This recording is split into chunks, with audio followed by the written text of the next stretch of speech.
Olá, sejam muito bem-vindos à nossa análise cronológica dos evangelhos.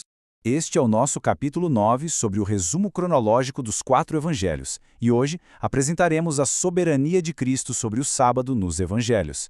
Nós vamos mergulhar de cabeça num dos temas mais polêmicos, digamos assim, do ministério de Jesus. Esses confrontos sobre o sábado, como a gente vai ver, não eram só sobre seguir regras, eram sobre a identidade e a autoridade do próprio Cristo. Então, para começar, vamos falar de uma cura que foi basicamente o estopim de tudo. E o mais interessante aqui é que essa história ela só aparece no Evangelho de João. É um relato exclusivo que já define o tom de todos os conflitos que viriam depois. A cena se passa lá em Jerusalém, no famoso tanque de Betesda. E ali, imaginem só, tinha um homem que era paralítico há 38 anos, uma vida inteira esperando um milagre. E Jesus chega, olha para ele e faz essa pergunta, direta e profunda. Ele não espera ser procurado, ele toma a iniciativa. É uma demonstração de compaixão imediata. E o que acontece logo depois do milagre? Festa? Comemoração? Nada disso. A reação dos líderes religiosos é uma acusação na hora.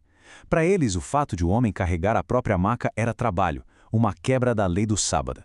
A tradição deles, percebem, passou por cima da misericórdia. Agora, essa resposta de Jesus, ela é a chave de tudo. Presta atenção. Ele não está só defendendo o homem que foi curado. Ele está fazendo uma declaração, monumental.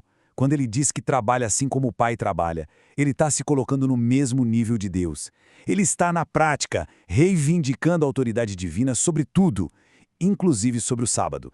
Bom, e a consequência disso foi imediata e bem severa. A questão ali já não era mais sobre carregar uma maca. Na visão deles, era blasfêmia. Então, esse evento, que só João nos conta, já mostra de cara que o debate sobre o sábado estava totalmente ligado a quem Jesus era e a ameaça que ele representava para a estrutura religiosa da época. Agora vamos para outro incidente, um que é contado por 3 evangelistas, Mateus, Marcos e Lucas. É a mesma história, só que cada um conta com detalhes únicos. É fascinante ver como cada um deles destaca um ângulo diferente da mesma situação. Olhem só para essa tabela. Todos os 3 contam a mesma base. Discípulos com fome colhendo espigas no sábado e a acusação vindo logo em seguida. A defesa principal de Jesus, citando Davi, também aparece em todos.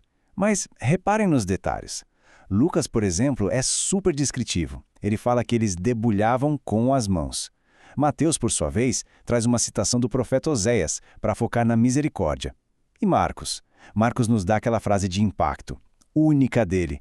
O sábado foi feito por causa do homem e não o homem por causa do sábado. Ele simplesmente vira o jogo, invertendo toda a lógica dos fariseus. E aqui está o ponto central.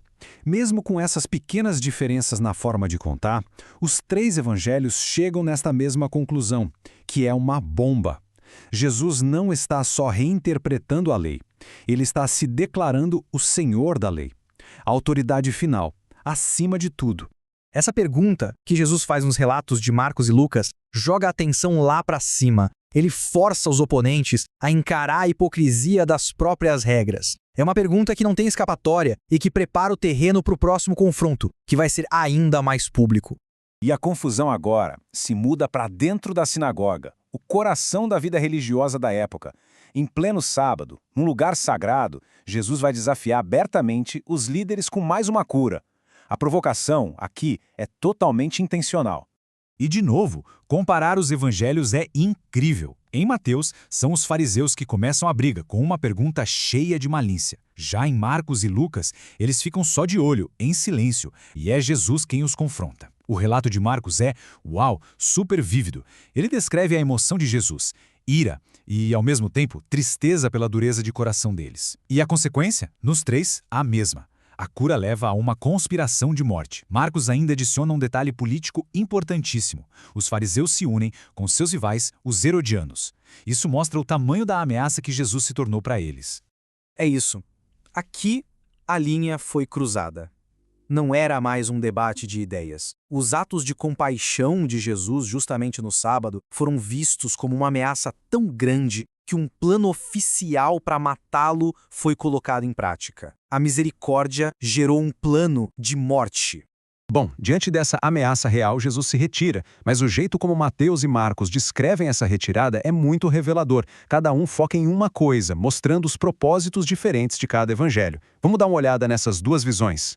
O que é muito legal aqui é o contraste.